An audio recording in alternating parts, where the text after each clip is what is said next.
अस्सलाम वालेकुम and welcome to lecture 13 of strategic marketing. इससे पहले हम analysis phase of strategic marketing पढ़ रहे थे और उसमें हमने मार्केटिंग सेगमेंट कॉस्ट एनालिसिस पढ़ा था। फिर हमने मार्केटिंग ऑडिट, स्वॉट मैट्रिक्स और टोज मैट्रिक्स के बारे में पढ़ा। और आज के लेक्चर से हम स्टार्ट करेंगे कंपैटिटर एनालिसिस। ये दो पार्ट्स पर मुश्तमिल है। 13 और 14 लेक्चर जो है इसमें ये मुकम्मल किया जाएगा। So this is lecture 13, competitor analysis part 1। competitor analysis करने से पहले ये जानना ज़रूरी है कि competitor कहते किसे। तो ये एक ऑर्गेनाइजेशन भी हो सकती है, ये कोई इंडिविजुअल भी हो सकता है और ये कोई कंट्री भी हो सकता है जो हमारे साथ कंपटीशन में है, चाहे वो कमर्शियल बेसिस पे है या इकोनॉमिक बेसिस पे है। अब जब हमने कंपैटिटर के एनालिसिस करने हैं तो उसमें जो हमारे प्रेजेंट राइवल्स हैं, कंपैटिटर को राइवल भी कहते हैं, उनको भी जहन में रखना है और जो न्यू एंट्रेंट्स हैं यानी जो फ्यूचर में हमारे कंपैटिटर्स बन सकते हैं उनको भी जहन में रखना है। इसीलिए आपने जो इंडस्ट्री एनालिसिस पढ़े थे या टास्क एनवायरनमेंट पढ़ा था उसमें हमने देखा था कि 5+1 फोर्सेस होती हैं। तो उनको समझना, उस फ्रेमवर्क को लेके चलना कंपैटिटर एनालिसिस के लिए बहुत इम्पॉर्टेंट है। कंपैटिटर एनालिसिस करने के लिए हमें 5 क्वेश्चंस जो हैं उनके आंसर्स चाहिए। सबसे पहले तो हमें डिफ़ाइन करना है कि कंपैटिटर्स हैं कौन। फिर जब हम उन्हें डिफ़ाइन कर लेंगे तो उनकी जो स्ट्रेंथ्स हैं और उनके जो रिसोर्सेज हैं उसके बारे में हमें पता होना चाहिए। फिर अगले स्टेप में हमें कंपैटिटर के ऑब्जेक्टिव्स या गोल्स क्या हैं उसको समझने की ज़रूरत है। फिर हमें ये भी देखना है कि हम जो मुख्तलिफ स्ट्रेटजीज़ या टैक्टिक्स या मूव्स जो है वो बनाएंगे तो उसके मुकाबले में जो कंपैटिटर्स हैं उसका रिस्पॉन्स क्या होगा। और फाइनली उन कंपैटिटर्स की अपनी स्ट्रेटजीज़ क्या हैं मार्केट में।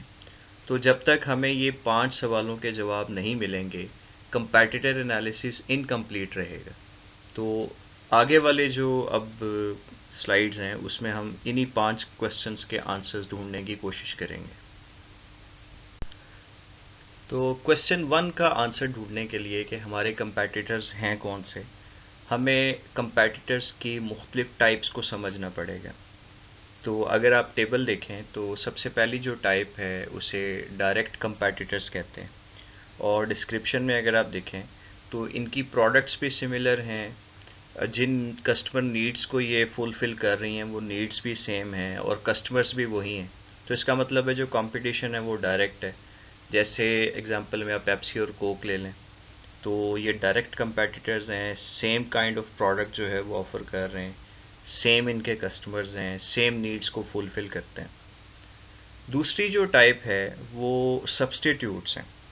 अब सब्स्टिट्यूट्स की एक तो डेफिनेशन है इकोनॉमिक, कि जब हम कहते हैं कि एक चीज़ की प्राइस बढ़ने से अगर दूसरी की डिमांड बढ़ जाए तो ये दोनों एक दूसरे के सब्स्टिट्यूट्स हैं। जैसे आप सीएनजी और पेट्रोल को ले लें तो अगर पेट्रोल की प्राइसेस बढ़ेंगी तो लोग सीएनजी पे शिफ्ट होना शुरू कर देंगे। ये इसकी इकोनॉमिक डेफिनेशन है। और अगर हम इसकी मार्केटिंग के व्यू पॉइंट से डेफिनेशन देखें तो प्रोडक्ट डिफरेंट है, जो नीड ये फुलफ़िल कर रही है वो सेम है और कस्टमर भी सेम है। तो दो एग्जांपल्स मैं यहाँ दे देता हूँ। एक तो स्काइप और बिज़नेस क्लास ट्रैवल है। देखें, आप एक बिज़नेसमैन हैं और आपने मीटिंग के लिए एक जगह से दूसरी जगह जाना है तो आप एक बिज़नेस क्लास में ट्रैवल करते हैं। उसका अल्टरनेटिव जो है वो स्काइप के ऊपर भी मीटिंग हो सकती है।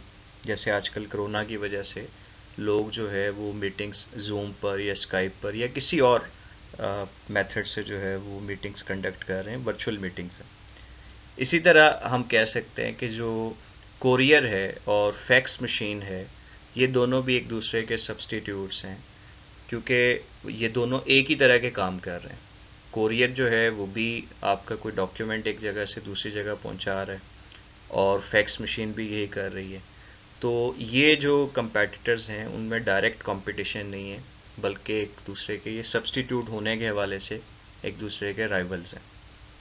तीसरी जो टाइप है वो इनडायरेक्ट कंपैटिटर्स हैं, जिसमें प्रोडक्ट्स इनकी एक तरह की हैं लेकिन इनके जो रेवेन्यू गोल्स हैं वो डिफरेंट हैं।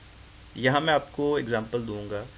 सुपर प्रेट्ज़ल एक कंपनी है जो कि बिस्किट्स बनाती है, और स्पेसली गेम्स ये एक डिफरेंट कंपनी है, ये बच्चों के लिए कंप्यूटर गेम्स बनाती है।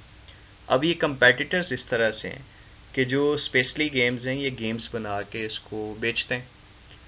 सुपर प्रेट्ज़ल ने एक जो सेल्स प्रमोशन स्ट्रेटेजी आप कह लें वो अडॉप्ट की कि जो भी बच्चे सुपर प्रेट्ज़ल के मुख्तलिफ प्रोडक्ट्स ख़रीदेंगे ये उनके मोबाइल में जो फ्री गेम्स हैं वो डाउनलोड करके देंगे या इनकी वेबसाइट से वो डाउनलोड की जा सकती हैं। अब जाहिर है कि इस चीज़ का मकसद अपनी सेल्स या रेवेन्यू को बढ़ाना है, तो ये स्पेशली गेम्स के इनडायरेक्ट कंपेटिटर्स बन गए, क्योंकि जो प्रोडक्ट स्पेशली गेम्स वाले सेल करते हैं सुपर प्रेट्ज़ल वाले वो सेल्स प्रमोशन के तौर पे फ्री दे रहे हैं। तो इस तरह ये इनडायरेक्टली एक दूसरे के राइवल्स हैं। उसके बाद जो चौथी टाइप है वो फ्यूचर कंपेटिटर्स हैं।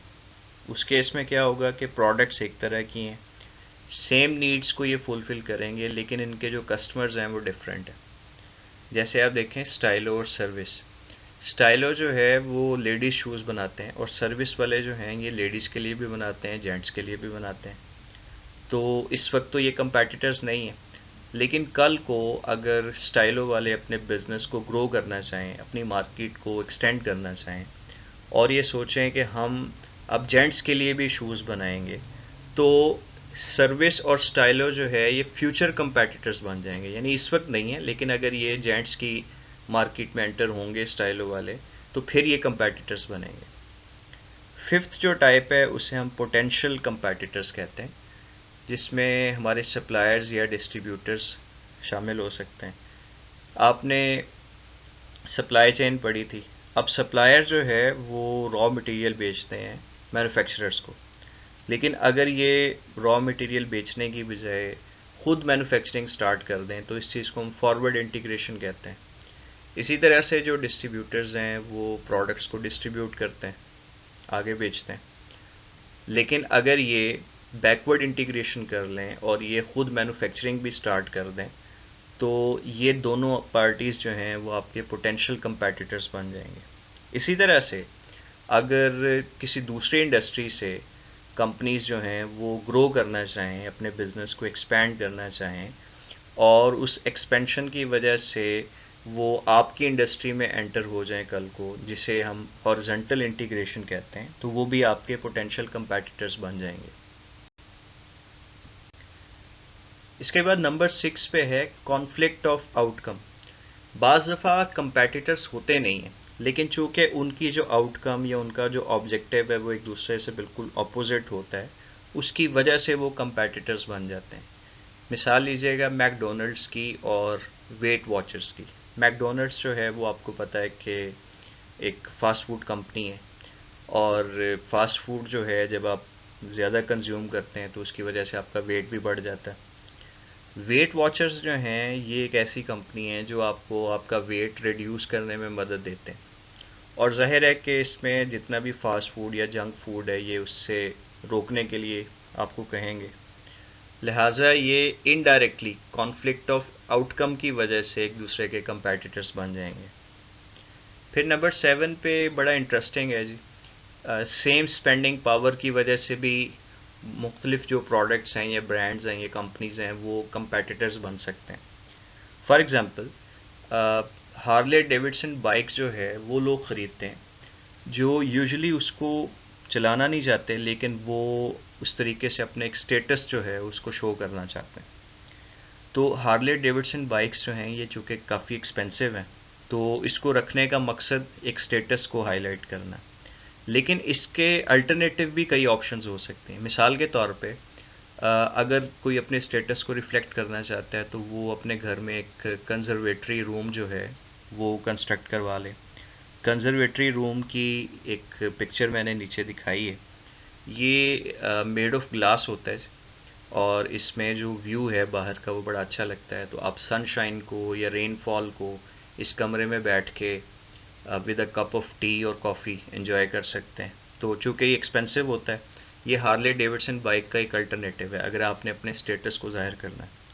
इसी तरह से एक बोट जो है वो भी आप देख सकते हैं नीचे, वो भी ख़रीदी जा सकती है। बोट का होना, वो भी लग्जरी बोट का होना, ये भी एक स्टेटस जो है उसकी सिंबल है। और ये भी हार्ले डेविडसन का एक कंपैटिटर बन जाएगा बेस्ड ऑन स्पेंडिंग पावर। फिर नंबर 8 पे है डिफरेंट नीड्स।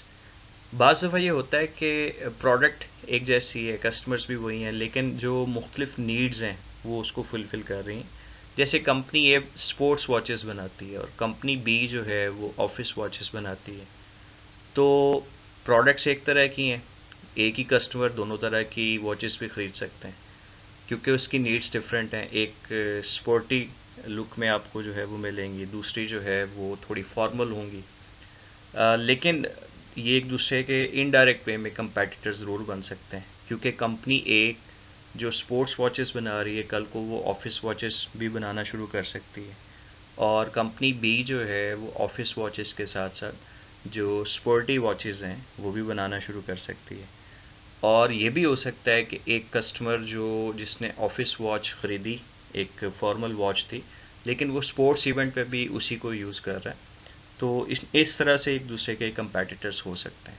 नंबर 9 पे है जी न्यू एंट्रेंट्स।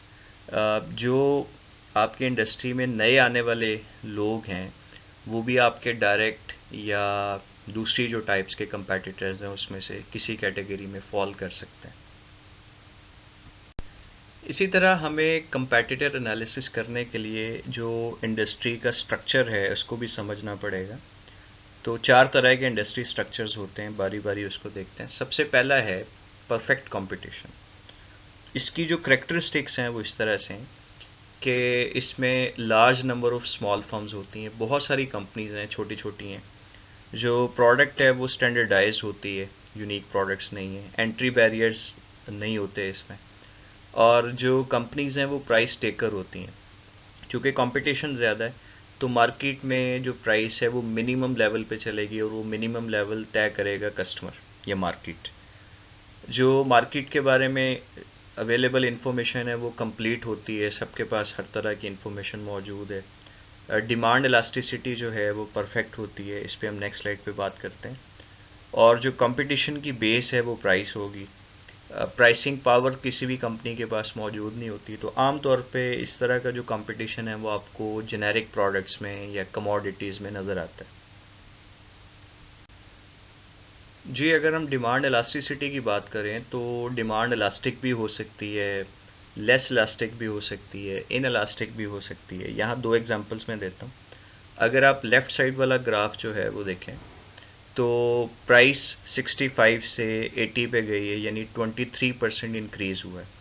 और आपको पता है कि लॉ ऑफ डिमांड बताता है अगर प्राइस बढ़ेगी तो डिमांड कम हो जाएगी। अब कितनी कम हुई है? डिमांड 110 यूनिट्स थी, उससे वो 50 यूनिट्स पे चली गई।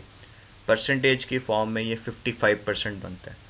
तो 23% इंक्रीज़ ऑफ प्राइस की वजह से जो डिमांड है वो 55% डिक्रीज़ हो गई। तो इसका मतलब है ये बहुत इलास्टिक प्रोडक्ट है, या इसकी जो डिमांड है वो बहुत इलास्टिक डिमांड है। राइट साइड वाले ग्राफ में अगर आप देखें तो प्राइस जो है वो 10 से $14 पे चली गई, यानी इसमें 40% इंक्रीज़ हुआ है। लेकिन जो लॉ ऑफ डिमांड की वजह से डिमांड कम हुई है वो सिर्फ 88 यूनिट से 80 यूनिट्स पे गई है, जो कि 9% बनता है। अब 40% इंक्रीज़ ऑफ प्राइस की वजह से जो डिमांड गिरी है वो सिर्फ 9% है। इसका मतलब है कि जो चेंज है वो बहुत माइनर है और इसे हम इनइलास्टिक डिमांड कहेंगे।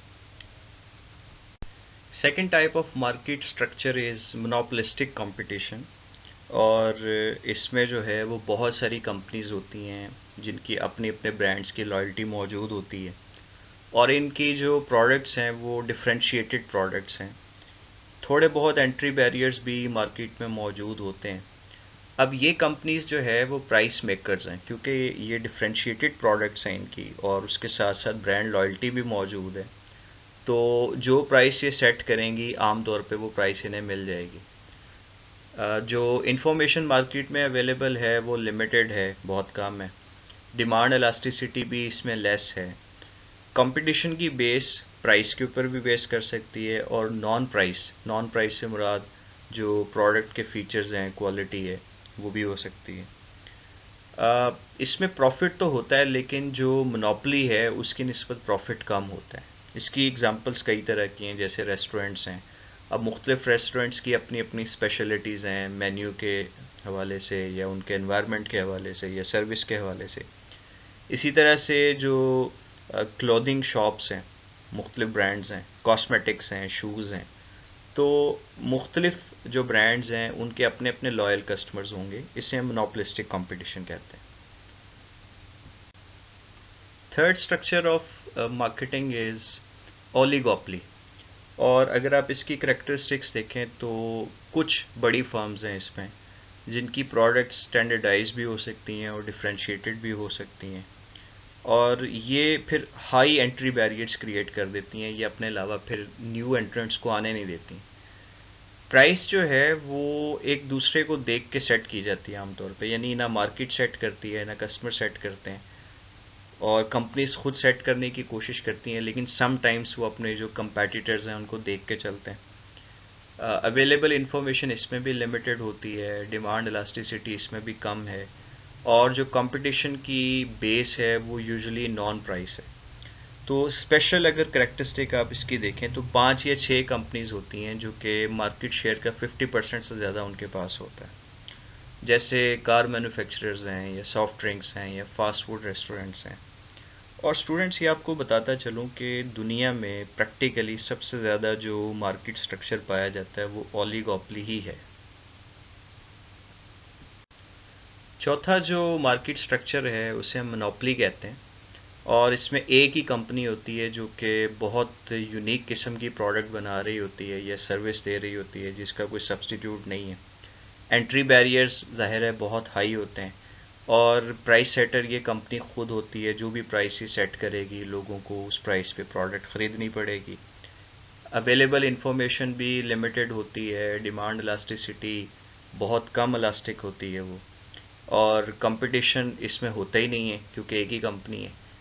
जो स्पेशल करैक्टरिस्टिक्स हैं वो इकोनॉमी ऑफ स्केल है, चूँकि एक कंपनी है और उसने तमाम मार्केट की जो डिमांड है उसको फुलफ़िल करना है, तो ये मैस प्रोडक्शन करेंगे, जिसकी वजह से इकोनॉमी ऑफ स्केल का जो बेनिफिट है वो इन्हें मिल सकता है। जैसे आप देखें कि मुख्तलिफ जो आप यूज़ करते हैं सर्विसेज, लेस्को की तरफ से, वासा की तरफ से, SNGPL की तरफ से, ये जो मुख्तलिफ फैसिलिटीज़ आप यूज़ करते हैं, तो ये सारी की सारी मोनोपोली के स्ट्रक्चर में आती हैं। क्वेश्चन 1 था कि कंपैटिटर कौन है। तो जब हमने उसको अच्छे तरीके से डिफ़ाइन कर लिया, तो अब हम मूव करेंगे क्वेश्चन 2 की तरफ कि हमारा जो कंपैटिटर है उसकी स्ट्रेंथ्स क्या हैं और उसके पास कौन कौन से रिसोर्सेज हैं। जब आपने इंटरनल एनवायरनमेंट को डिस्कस किया था तो उसमें हमने देखा था कि एक कंपनी के पास 5 तरह के कंपोनेंट्स होते हैं उसके इंटरनल एनवायरनमेंट में। उसमें ऑर्गेनाइजेशन का स्ट्रक्चर भी है, जिसमें बहुत सारी टाइप्स हैं, सिंपल है, फंक्शनल है, डिविजनल है, या मैट्रिक्स है। फिर ऑर्गेनाइजेशन के मुख्तलिफ तरह के रिसोर्सेज हैं, जैसे फाइनेंशियल रिसोर्सेज हैं, या फिज़िकल रिसोर्सेज हैं, या मटेरियल रिसोर्सेज हैं। फिर ऑर्गेनाइजेशन का कल्चर, जिसकी हमने डेप्थ के बारे में पढ़ा था, ब्रेड्थ के बारे में पढ़ा था। इसी तरह उस ऑर्गेनाइजेशन के जो मैनेजमेंट फंक्शंस हैं, जैसे प्लानिंग है या स्टाफिंग है या कोऑर्डिनेशन है, और ऑर्गेनाइजेशन के प्रोसेसेस हैं जिनको हमने वैल्यू चेन की मदद से पढ़ा था। यहाँ पे 2 फैक्टर्स मैं और ऐड कर रहा हूँ, 2 कंपोनेंट्स आप कह सकते हैं कि और ऐड हो जाएंगे। एक मार्केटिंग रिसोर्सेज हैं और दूसरे स्ट्रेटजीज़ हैं। नेक्स्ट स्लाइड हमें बताएगी कि इसके सब वेरिएबल्स कौन से हैं। मार्केटिंग के रिसोर्सेज से मुराद उस कंपनी के प्रोडक्ट्स या ब्रांड्स हैं। इसी तरह कस्टमर लॉयल्टी है, उस कंपनी का इमेज है, पोजीशनिंग है, उसका मार्केट शेयर है, उसकी होने वाली सेल्स हैं, या क्वालिटी है, सर्विस है, pricing, distribution, public relations, customer relations, उस कंपनी की जो प्रमोशंस हैं, और सप्लायर्स के साथ उसके किस तरह के रिलेशंस हैं। ये सारे के सारे मार्केटिंग रिसोर्सेज हैं। और अगर हम स्ट्रेटजीज़ की बात करें तो उस कंपनी की स्ट्रेटेजिक पोजीशन क्या है, उसकी कॉर्पोरेट स्ट्रेटजी क्या है, उसकी बिजनेस स्ट्रेटजी क्या है, उसकी फंक्शनल स्ट्रेटजी क्या है, वो किस तरह के टैक्टिक्स जो है वो यूज़ करती है, ऑफेंसिव टैक्टिक्स कौन से हैं, डिफेंसिव कौन से हैं, ये सारी चीज़ें उसकी स्ट्रेटजी का हिस्सा हैं। ये जो मार्केटिंग के रिसोर्सेज आपने पढ़े, तो हम अपनी कंपनी और अपने जो क्लोज कंपेटिटर्स हैं, लेट्स से 3 कंपेटिटर्स, हम उनको एनालाइज कर सकते हैं कि वो इन मार्केटिंग रिसोर्सेज में कहाँ पे स्टैंड करते हैं। तो अगर आप मार्केटिंग रिसोर्सेज यहाँ पर देखें तो प्रोडक्ट्स के अगेंस्ट दिए गए हैं, फिर प्रमोशन और प्राइसिंग के अगेंस्ट दिए गए, सेलिंग और डिस्ट्रीब्यूशन है, इसी तरह से सर्विस है, तो बहुत सारे वेरिएबल्स आप देख सकते हैं। जो यहाँ पर स्केल कैटेगरीज हैं वो एक्सीलेंट है सबसे पहले, फिर गुड है, उसके बाद फेयर है, फिर इक्वल है। इक्वल से मुराद है कि जहाँ पे आप और जो आपके कंपेटिटर्स हैं वो सेम लेवल पे हैं, पैरिटी कह सकते हैं। और इसी तरह पुअर है। तो हमने यहाँ पे जो स्केल बनाया वो 5 कैटेगरीज हैं, तो हर एक कंपेटिटर के लिए भी और अपनी कंपनी के लिए भी हर वेरिएबल के अगेंस्ट हमने कुछ ना कुछ डिस्क्रिप्शन लिखी। जैसे आप देखें, प्रोडक्ट डिज़ाइन जो है उसमें हमारी कंपनी का लेवल गुड है, जो फर्स्ट कंपेटिटर है वो एक्सीलेंट लेवल पे है, सेकंड जो है वो फेयर लेवल पे है, और थर्ड जो है वो गुड के लेवल पे, यानी हम और थर्ड कंपेटिटर सेम लेवल पे। इसी तरह से अगर प्रोडक्ट की क्वालिटी पे बात करें तो हमारी कंपनी जो है वो गुड के लेवल पे है, फर्स्ट जो कंपेटिटर है वो एक्सीलेंट है, second is fair and third is excellent as well. Similarly अगर मैं इनमें से कोई एक आध एग्जांपल और ले लेते हैं, लेट्स से ये लास्ट जो है परफॉर्मेंस अगेंस्ट प्रॉमिस, जो हमने ब्रांड प्रॉमिस जाहिर किया तो उसके अगेंस्ट हम कितना उसे फुलफिल कर रहे हैं। हमारी कंपनी जो है वो फेयर लेवल पे, competitor 1 excellent, competitor 2 is poor and competitor 3 is excellent again. तो आप देखें कि ये जो टेबल है वो एक हमें जनरल पिक्चर दे रहा है कि मुख्तलिफ मार्केटिंग रिसोर्सेज को देखते हुए हम कहाँ पे स्टैंड करते हैं और हमारे जो क्लोज कंपेटिटर्स हैं वो कहाँ पे स्टैंड करते हैं, कहाँ पे वो हमारे बराबर हैं, कहाँ पे वो हमसे बेहतर हैं और कहाँ पे वो हमसे पीछे हैं। पिछला जो टेबल था उसमें हमने सिर्फ मार्केटिंग रिसोर्सेज के व्यू पॉइंट से अपनी कंपनी और जो कंपेटिटर्स हैं उनका एक कंपैरिजन किया था, लेकिन यहाँ पर ओवरऑल जो की सक्सेस फैक्टर्स हैं, यानी मार्केटिंग रिसोर्सेज के अलावा बाकी रिसोर्सेज और बाकी स्ट्रेंथ्स को भी अगर आप जहन में रखें तो की सक्सेस फैक्टर्स जो है उनकी एक लिस्ट आपने बना ली। और स्केल जो आप यूज़ कर रहे हैं वो 1 to 10 है, 1 is very weak and 10 is very strong. तो आपने हर वेरिएबल या हर फैक्टर के अगेंस्ट अपने आप को भी 10 में से नंबर दिए और अपने जो कंपेटिटर्स हैं उनको भी 10 में से नंबर दिए। यहाँ आपसे मुराद है ABC कंपनी। और एक टर्म इसमें लिखी हुई है अनवेटेड। ये स्केल जो है वो अनवेटेड है, मींस कि हम सिर्फ जो फैक्टर्स हैं उनको इक्वल बेसिस पे लेके चल रहे हैं, उसमें कोई फैक्टर कम या ज़्यादा इम्पॉर्टेंट नहीं है। तो इसकी वजह से फ़र्क क्या पड़ेगा वो मैं आपको एंड पे बताता हूँ। तो आप देखेंगे जब आपने इसकी रेटिंग की तो हर एक का जो टोटल है वो भी आपके सामने। आप देखें हमारी जो कंपनी यानी ABC कंपनी है उसका टोटल स्कोर आया 61, राइवल 1 का जो टोटल स्कोर है वो 58 है और राइवल 2 का 71 है। राइवल 3 और 4 जो है उनके स्कोर्स कम है तो फ़िलहाल हम उन्हें इग्नोर कर रहे हैं। तो पता ये चला कि की सक्सेस फैक्टर्स को अगर आप जहन में रखें तो राइवल 2 सबसे ऊपर है पोजीशन में, उसके बाद हमारी कंपनी आती है और राइवल 1 जो है वो हमसे बिल्कुल क्लोज हैं लेकिन नीचे हैं। अभी हमने जिस टेबल को डिस्कस किया था वो अनवेटेड एक सक्सेस फैक्टर्स का टेबल था, और अनवेटेड से मुराद मैंने बताया था कि जितने भी की सक्सेस फैक्टर्स हैं वो हम सपोज कर रहे हैं कि सब इक्वल हैं, कोई भी ज़्यादा ये कम इम्पॉर्टेंट नहीं है। लेकिन प्रैक्टिकली देखा जाए तो हर फैक्टर एक जितना इम्पॉर्टेंट नहीं होता, कोई ज़्यादा इम्पॉर्टेंट होगा, किसी की इम्पोर्टेंस जो है वो कम होगी। तो हम हर सक्सेस फैक्टर का एक वेट जो है वो मुकर्रर कर लेते हैं, और ये इस तरीके से होता है कि उसका जो टोटल सम है वो 1 आना चाहिए। तो आप देखें कि क्वालिटी ऑफ प्रोडक्ट है या परफॉर्मेंस है, उसको हमने वेट दिया 0.1, रिप्यूट और इमेज को भी 0.1 वेट दिया गया, टेक्नोलॉजिकल स्किल्स को 0.05 दिया गया।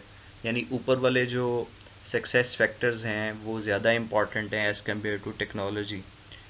और cost position, relative cost position को हमने 0.3 का वेट दिया, यानी ये बहुत इम्पॉर्टेंट है।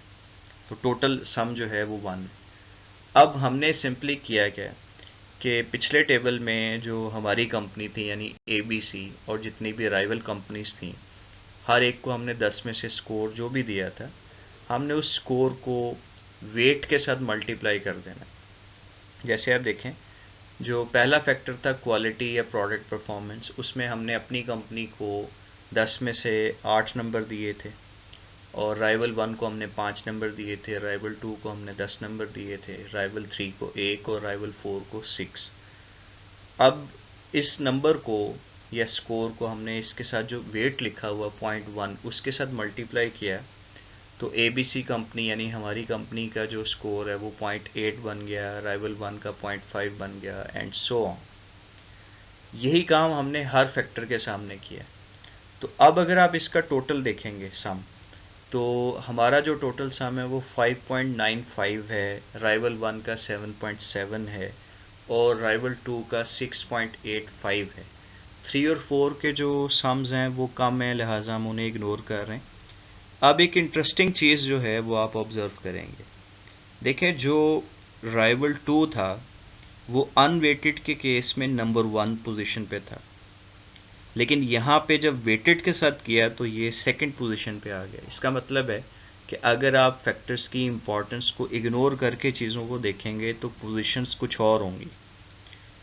फिर हमारी जो कंपनी है वो अनवेटेड के केस में सेकंड पोजीशन पे थी, लेकिन जब आपने वेट्स अप्लाई कर दिए तो ये थर्ड पोजीशन पे आ गए। और इसी तरह जो राइवल 1 था, जो पिछले टेबल में थर्ड पोजीशन पे आ रहा था, बहुत क्लोज था हमारे, लेकिन तीसरी पोजीशन थी, यहाँ पर देखें वो जंप करके पहली पोजीशन पे चला गया। और उसका और हमारा जो वेट है, सॉरी जो डिफरेंस है, इसी तरह हमारा और राइवल 2 का जो डिफरेंस है वो काफ़ी ज़्यादा हो गया। तो हमें समझना पड़ेगा कि जो फैक्टर्स हैं उनकी अपनी इम्पोर्टेंस क्या है। अच्छा, अब ये भी आपको बताता चलूँ कि इससे मिलता जुलता काम हमने एक्सटर्नल एनवायरनमेंट जब किया था, डिस्कस किया था, उसमें हमने एक तो EFE मैट्रिक्स बनाया था, उसके साथ हमने एक CPM बनाया था, कंपैटिटिव प्रोफाइल मैट्रिक्स, जिसमें हम अपनी कंपनी को दूसरे जो राइवल्स हैं उनके साथ कंपेयर करते थे। बिल्कुल इसी तरह का टेबल था, लेकिन वो एक्सटर्नल एनवायरनमेंट के लिए था, और यहाँ जो हम कंपैरिजन कर रहे हैं वो उसके इंटरनल एनवायरनमेंट के हवाले से। फिर हमें ये भी समझना है कि हमारा जो कंपैटिटर के साथ रिलेशन है वो किस टाइप का। तो 5 तरह के जो रिलेशंस हैं वो मुमकिन होते हैं, और जो आप आगे चलेंगे तो ये ज़्यादा बेहतरी की तरफ जा रहे हैं। फॉर एग्ज़ाम्पल, जो वर्स्ट रिलेशन है वो कॉन्फ्लिक्ट का होता है, और ये उस वक्त होता है जब दो कंपनीज कंपैटिटर हैं और वो एक कंपनी दूसरे को डैमेज करना चाहती है, वो उसको कंपटीशन की वजह से मार्केट से बाहर निकाल देना चाहती है। तो बड़ी स्फीयर किस्म की जो स्ट्रेटजीज़ हैं और अटैक्स हैं वो यूज़ करेंगे। दूसरा जो है वो कंपटीशन है। यहाँ पर ये होता है कि दो या दो से ज़्यादा कंपनीज़ हैं और उनके जो ऑब्जेक्टिव्स हैं वो सेम हैं, प्रोडक्ट्स भी एक तरह की हैं, एक ही मार्केट में वो compete कर रहे हैं और अपनी प्रोडक्ट्स के साथ वो उसी मार्केट में पेनिट्रेट करने की कोशिश करते हैं। लेकिन यहाँ पे जो उनकी मूव्स हैं वो एक दूसरे को पीछे छोड़ना तो हो सकता है, लेकिन डैमेज करके कंपटीशन से या मार्केट से बाहर निकालना नहीं होता। तो ये कॉन्फ्लिक्ट से ज़रा बेहतर स्टेज है। तीसरा जो केस है वो को एग्जिस्टेंस का हो सकता है, यानी बहुत सारी कंपनीज हैं और वो independent of each other play कर रहे होते हैं। अब वो एक दूसरे को छेड़ते नहीं, उसकी कई रीज़न्स हो सकती हैं। एक रीज़न तो ये है कि उन्हें पता ही नहीं है कि हमारे कोई कंपैटिटर्स भी मौजूद हैं, या मौजूद हैं तो कौन है। दूसरा ये कि हो सकता है उन्हें पता हो लेकिन वो इग्नोर कर दें। तीसरा ये कि कंपनीज हैं वो अपने अपने टेरिटरीज़ या अपने अपने एरिया में ही काम करती हैं, वो एक से दूसरे एरिया में मूव नहीं करती, तो जिसकी वजह से कोई फ़र्क नहीं पड़ता कंपनीज़ को। फिर ये भी रीज़न हो सकती है कि उनके दरमियान कोई ऐसा एग्रीमेंट है कि वो एक दूसरे को डिस्टर्ब नहीं करेंगे, एक दूसरे को छेड़ेंगे नहीं और अपने अपने जो प्रोडक्ट्स के साथ अपने अपनी मार्केट में ही काम करेंगे। चौथी जो स्टेज हो सकती है या रिलेशन हो सकता है वो कोऑपरेशन का, कि बजाय इसके कि वो कंपटीशन में आए, वो एक दूसरे के साथ मिल के जो इंटरडिपेंडेंट गोल्स हैं उनको अचीव करने की कोशिश करते हैं, जिसे आप विन विन सिचुएशन भी कह सकते हैं। और पांचवा जो रिलेशन है वो कोलोजन हो सकता है, जो कि इलीगल होता है। और इसमें ये होता है कि कुछ कंपनीज आपस में मिलके किसी एक आध कंपनी को टारगेट कर लेती हैं और उस कंपनी को वो डैमेज करती हैं, कंपनी को वो मार्केट से बाहर निकालने की कोशिश करती हैं, ताकि उनकी अपनी जो मोनोपोली है वो कायम रहे, वो उनका जो स्टेटस को है वो बरकरार रहे और जो प्रॉफिट्स मिल रहे हैं वो उन्हीं के दरमियान शेयर हों। ये यूजुअली होता है जब कोई न्यू एंट्रेंट आता है, तो जो एग्जिस्टिंग बड़ी कंपनीज हैं वो उसको कोलोजन के ज़रिए वहाँ से मार्केट से बाहर निकालने की कोशिश करती हैं। फिर हमें ये भी समझना है कि जो कंपेटिटर्स हैं उनका कंपेटिटिव स्टेटस किस तरह का, मतलब अगर उनके पास कंपेटिटिव एडवांटेज पहली बात तो है या नहीं, और अगर है तो कितना ज़्यादा है। तो इसके 5 लेवल्स बनते हैं। जो पहला लेवल है कि कंपेटिटर्स के पास एक या एक से ज़्यादा एडवांटेजेस हैं और वो बड़े एडवांटेजेस हैं और ये एडवांटेजेस मिल के एक कंपेटिटिव एडवांटेज क्रिएट कर रहे हैं उनके लिए। दूसरी सिचुएशन या लेवल ये है कि उनके पास बड़े एडवांटेजेस तो नहीं है, लेकिन छोटे छोटे कई एडवांटेज मौजूद हैं जिनको अगर कंबाइन किया जाए तो वो एक बड़ा एडवांटेज बन सकते हैं। तीसरा लेवल ये हो सकता है कि एडवांटेजेस मौजूद हैं, लेकिन या तो कंपैटिटर को उनका पता नहीं है या वो इस पोजीशन में नहीं है कि उनको वो फुली यूज़ कर सके, एक्सप्लॉइट कर सके। चौथा लेवल ये है कि कंपैटिटिव एडवांटेज एग्जिस्ट ही नहीं करता, तो ये ज़्यादा जो है वो हमारे लिए अच्छी सिचुएशन है, कंपैटिटर के लिए ज़ाहिर अच्छी नहीं है। और पांचवें केस में बिल्कुल ऑपोजिट है कि बजाय इसके कि कंपैटिटिव एडवांटेज होता, उसकी बजाय डिसएडवांटेज है, क्योंकि जो ऑर्गेनाइजेशन का साइज़ है वो भी स्मॉल है या लिमिटेड है, रिसोर्सेज कम है उसके पास, इनफ्लेक्सिबिलिटी है, उसके पास जो डिस्ट्रीब्यूशन नेटवर्क है कुछ ज़्यादा एक्सेस नहीं है अच्छी, उसकी जो कॉस्ट है वो हाई है, या कल्चर उसका जो है वो कुछ ज़्यादा स्टेबल नहीं है, या उसके जो ह्यूमन रिसोर्स है वो कुछ ज़्यादा कॉम्पिटेंट नहीं है। तो कई रीजंस हो सकती हैं जिसकी वजह से उसके पास कंपैटिटिव डिसएडवांटेज है।